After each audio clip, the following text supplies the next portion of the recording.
మిథున రాశి వారి యొక్క వార ఫలాల గురించి తెలుసుకుందాం.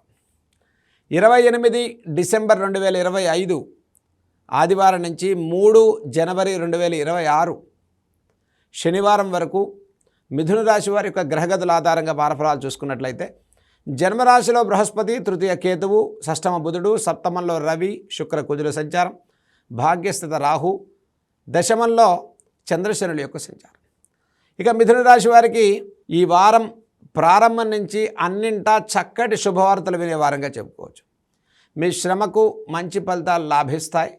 ఆగిపోయిన వ్యవహారాలు చక్కగా పునః ప్రారంభం చేసుకుంటారు. ఆర్థికపరమైన విషయాల్లో ఖర్చు స్థానం పెరుగుతుంది.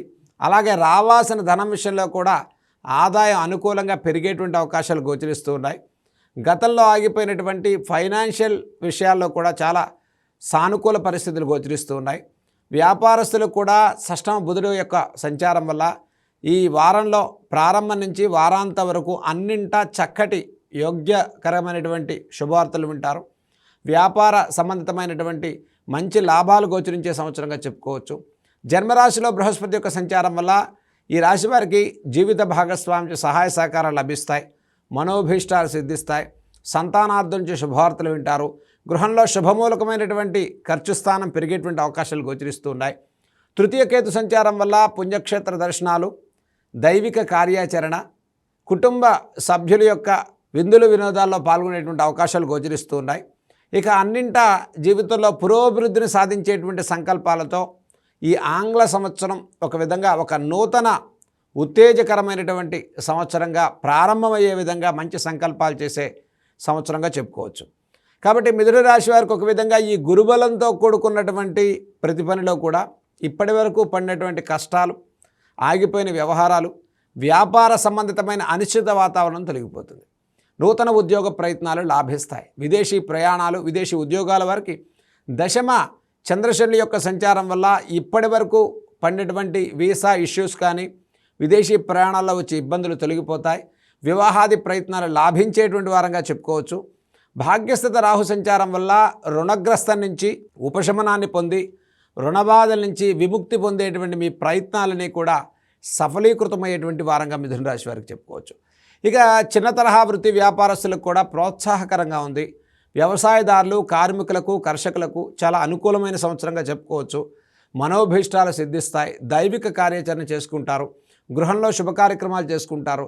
వస్తు వాహన క్రయ విక్రయాలు చేసుకునేటువంటి వారంగా చెప్పుకోవచ్చు. తృతీయ కేతు సంచారం వల్ల దైవికపరమైనటువంటి కార్యాచరణ, ఆగిపోయిన శుభ కార్యక్రమాలని పునః ప్రారంభం చేసుకుంటారు. వివాహాది ప్రయత్నాలు లాభిస్తాయి. సంతానార్థుల నుంచి కాస్త శుభవార్తలు, సంతాన సంబంధమైన విషయాల్లో అనుకూలమైనటువంటి విషయాల్లో వార్తలు వినేటువంటి వారంగా చెప్పుకోవచ్చు. ఇక ఒక విధంగా మిథున రాశి వారికి దీర్ఘకాలిక అనారోగ్య సమస్యల్లో ఉండేటువంటి వారికి కూడా చాలా ఉపశమనం పొందేటువంటి వారంగా చెప్పుకోవచ్చు. ఈ వారంలో దశమ చంద్రశనులు, భాగ్యస్థిత రాహు సంచారం వల్ల కాస్త ప్రయాణాల విషయాల్లో శ్రద్ధ తీసుకోండి. అనవసరమైన వ్యవహారాల్లో చర్చ చేయకండి. అనవసర అపవాద అవమానాలకు గురి కాకుండా జాగ్రత్త పడటం అనేది మిథున రాశి వారికి ఈ వారంలో మనం చెప్పదగ్గ సూచన. ఇక ఈ రాశి వారికి ఈ వారంలో చేయదగిన పరిహారాల గురించి మనం చూసుకున్నట్లయితే మిథున రాశి వారికి దశమ చంద్రశనులు, సప్తమంలో రవి, కుజ, శుక్రులు సంచారం కాబట్టి శ్రీ వల్లీ దేవసేన సమేత శ్రీ సుబ్రహ్మణ్యేశ్వర స్వామి వారి యొక్క ఆరాధన చేయండి. మంగళవారం రోజు ఖచ్చితంగా సుబ్రహ్మణ్యేశ్వర స్వామి అభిషేకాన్ని చేయండి. సుబ్రహ్మణ్య కరావలంబ స్తోత్రాన్ని చదువుకోవటం, స్వామివారి యొక్క ఆరాధన అభిషేకాన్ని చేసుకోవటం, కందులు బెల్లాన్ని 1 అర కేజీ సుమారు ప్రతి మంగళవారం దానం ఇవ్వటం వల్ల రుణ సంబంధితమైన విషయాలు, అన్యోన్య దాంపత్య విషయాలు, ఫైనాన్షియల్ విషయాలు, వ్యాపార సంబంధితంగా లిటిగేషన్, లీగల్, స్పెక్యులేషన్, కోర్టు వ్యవహారాల్లో కూడా విజయం సాధించుకునేటువంటి వారంగా చెప్పుకోవచ్చు. అలాగే ఈ రాశి వారికి ముఖ్యంగా భాగ్యస్థిత రాహు సంచార నివారణకు దుర్గా సప్తశ్లోకి స్తోత్రాన్ని, దుర్గా అమ్మవారిని చక్కగా ప్రతిరోజు కూడా స్తోత్రాన్ని చదువుకోండి. అమ్మవారి యొక్క ఆరాధన శుక్రవారం, ఆదివారం రోజు విశేషంగా చేసుకోవటం వల్ల మిథున రాశి వారికి అన్నింటా శుభవార్తలు వినేటువంటి వారంగా చెప్పుకోవచ్చు.